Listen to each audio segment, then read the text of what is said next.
सर्दियों की सुबह है, आंगन में गुनगुनी धूप खिली है। सास, किशोरी देवी, चारपाई डाले बैठी हैं और माया उनके पैर दबा रही थी। अरे रहने दे माया, तू सुबह से रसोई में लगी है, अब मेरे पैर दबाने बैठ गई। थक गई होगी, जा थोड़ा आराम कर ले। अरे माँ जी, आप भी क्या बात करती हैं? आप खुश हैं तो मेरी थकान वैसे ही मिट जाती है। अपनी माँ की सेवा नहीं कर पाई, अब आप ही तो मेरी माँ हैं। आपके पैर दबाना तो मेरे लिए पुण्य का काम है। सच में नसीब वालों को ही ऐसी बहुएं मिलती है। लोग कहते थे कि दो सगी बहनें एक घर में आएंगी तो कलेश होगा, पर तुम दोनों ने तो इस घर को स्वर्ग बना दिया। मेरा तो मन करता है कि अपनी सोने की कंठी अभी तुझे उतार कर दे दूं। कंठी नहीं बुढ़िया, मुझे तो तेरी तिजोरी की चाबी और ज़मीन चाहिए। नहीं माँ जी, आपकी दुआ ही मेरे लिए बहुत है। ससुर जी, ठाकुर साहब, बरामदे में बैठे अखबार पढ़ रहे हैं। छाया हाथ में अदरक वाली गर्मागर्म चाय और उनके पसंद के बिस्कुट लेकर आती है। बाबूजी, आपकी स्पेशल चाय। आज अदरक के साथ थोड़ी तुलसी भी डाली है, आपकी खांसी में आराम मिलेगा। वाह, क्या स्वाद है। छाया बिटिया, तूने तो मेरी पसंद का इतना ख्याल रखा है कि अब मुझे अपनी बेटी आरती की कमी भी महसूस नहीं होती। सच कहूं तो मैंने वसीयत वाले वकील से कह दिया है कि मेरी बहुएं नहीं, मेरी बेटियां हैं ये।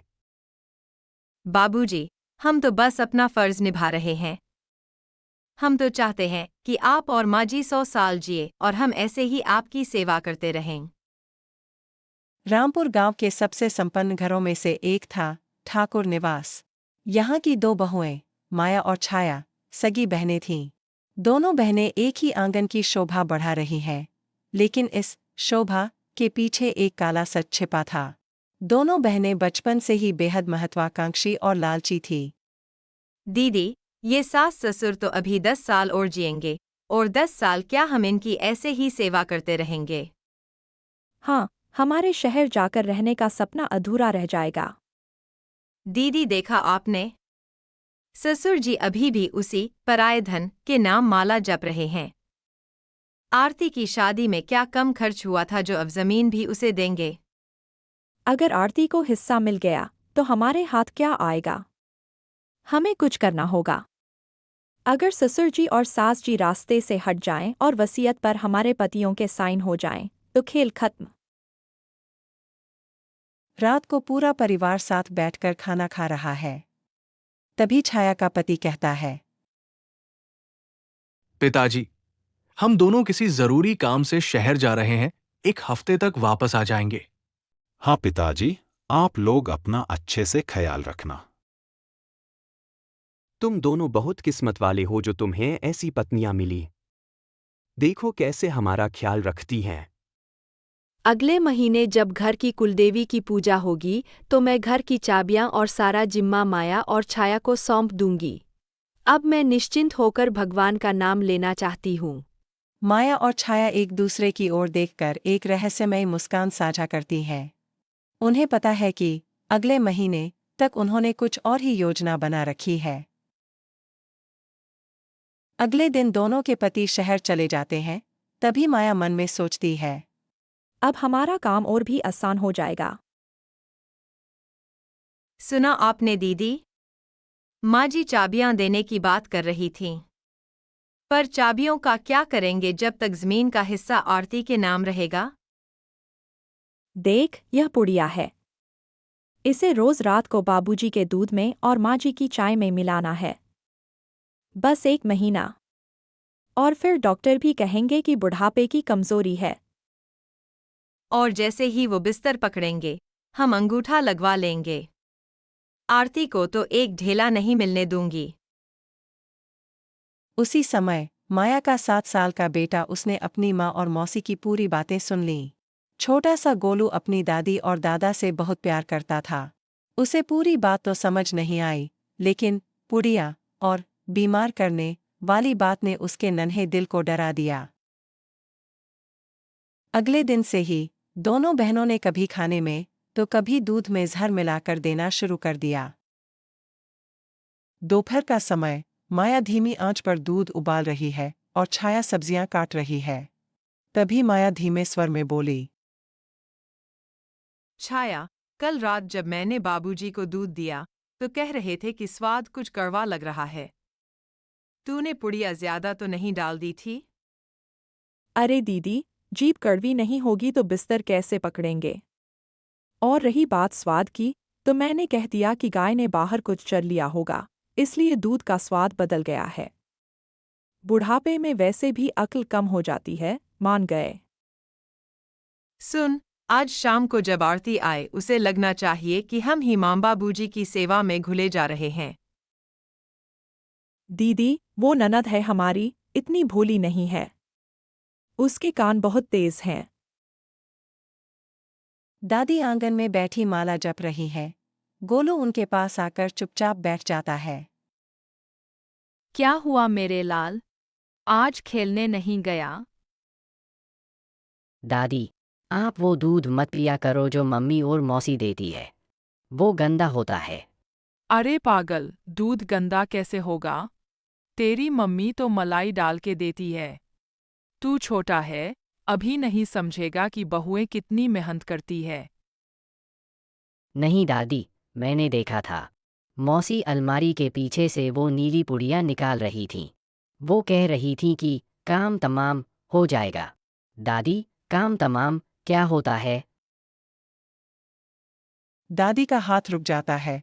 उनके चेहरे पर एक पल के लिए डर आता है, पर वो गोलू को डराना नहीं चाहती, इसलिए बात को नजरअंदाज कर देती है। धीरे धीरे उनकी तबीयत बिगड़ने लगती है। वो बेड से उठ नहीं पाती। अगले दिन आरती घर आती है। अपने माँ बाबूजी की ये हालत देख वह बहुत परेशान हो जाती है। भाभी, माँ बहुत कमजोर लग रही हैं। डॉक्टर को दिखाया क्या? हाथ पांव ठंडे पड़ रहे हैं इनके। आरती, मेरी बच्ची, तू आ गई। देख, मेरी सुध-बुध खोती जा रही है। ऐसा लगता है जैसे दिमाग पर किसी ने काली पट्टी बांध दी हो। हर वक्त बस नींद आती रहती है, ऐसा लगता है बस सोती रहूं। ठाकुर साहब जो कभी शेर की तरह दहाड़ते थे, आज हड्डियों का ढांचा बनकर रह गए। वो बहुत ही कमजोर हालत में चलकर अंदर आते हैं।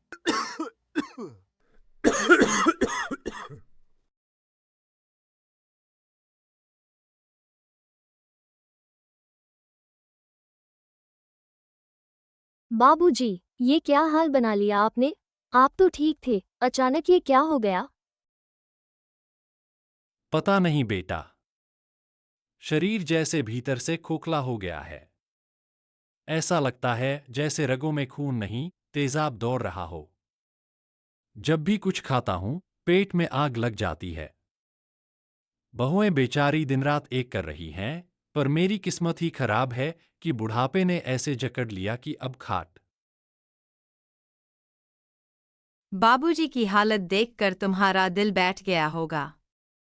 हम तो खुद रो रो कर पागल हो गए हैं। भगवान जाने इस घर को किसकी नजर लग गई। आरती, हम तो अपनी जान हथेली पर रखकर इनकी सेवा कर रही हैं।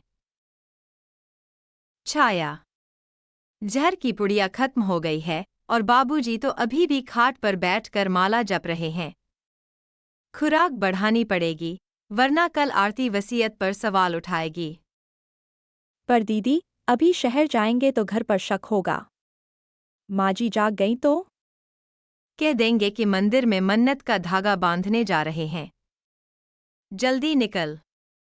आरती दरवाजे पर खड़ी ये सारी बातें सुन रही थी। उसके पैरों तले ज़मीन खिसक गई। दोनों बहनें दरवाजे की तरफ बढ़ी तो उन्होंने देखा कि दरवाजे पर आरती खड़ी है। आरती को देखकर दोनों हक्का बक्का रह गई। आरती, तुम यहाँ क्या कर रही हो? हम तो बाबूजी की बीमारी के लिए। झूठ मत बोलो, मैंने अपनी आंखों से देख लिया और अपने कानों से सुन लिया। मेरे सगे बाप को मारने चली हो तुम दोनों? आरती ये बात घर में सबको बताती है। मैंने कभी सपने में भी नहीं सोचा था कि तुम इतनी गिर सकती हो कि मेरे माता पिता की जान का सौदा करोगी। जिस माँ ने तुम्हें इस घर की चाबियां सौंपी, जिस पिता ने तुम्हें अपनी बेटी से बढ़कर मान दिया, उनके खाने में जहर मिला रही थी। तुम्हें एक बार भी ख्याल नहीं आया कि अगर बाबूजी को कुछ हो गया तो हमारा क्या होगा? तुमने जायदाद के टुकड़ों के लिए हमारे जीते जाते भगवान को मारने की साजिश रची। तू इस घर की बहू होने के लायक तो क्या, एक इंसान कहलाने के लायक भी नहीं। बहुओं, मैंने क्या कमी छोड़ी थी? तुम दोनों सगी बहनें इस घर में आईं तो मुझे लगा मेरी 2 बेटियां बढ़ गई है। कोमल के गहने तक मैंने तुम दोनों में बांट दिए थे ताकि तुम्हें कभी परायापन न लगे। क्या इसी दिन के लिए मैंने तुम्हें सिर आंखों पर बिठाया था?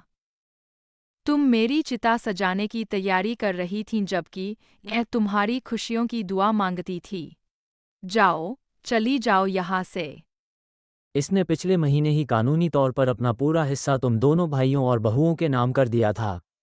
उसने कहा था, बाबूजी, मुझे कुछ नहीं चाहिए, बस मेरे मायके में प्यार बना रहे, पर तुम दोनों ने उसी प्यार को जहर बना दिया। दूर हो जाओ मेरी नज़रों से। दोनों बहनें जिस जायदाद के लिए साजिश कर रही थी वो तो पहले से ही उनके नाम थी। जो कल तक इस घर की रानी बनने का सपना देख रही थीं, आज अपने छोटे से बैग लेकर सिर झुकाए घर की दहलीज पार कर गईं। पीछे रह गया तो बस टूटा हुआ विश्वास और एक सबक। लालच का महल हमेशा राख के ढेर पर टिका होता है। आपको हमारी कहानी कैसी लगी कमेंट करके ज़रूर बताइएगा और वीडियो को लाइक और चैनल को सब्सक्राइब करना ना भूलें।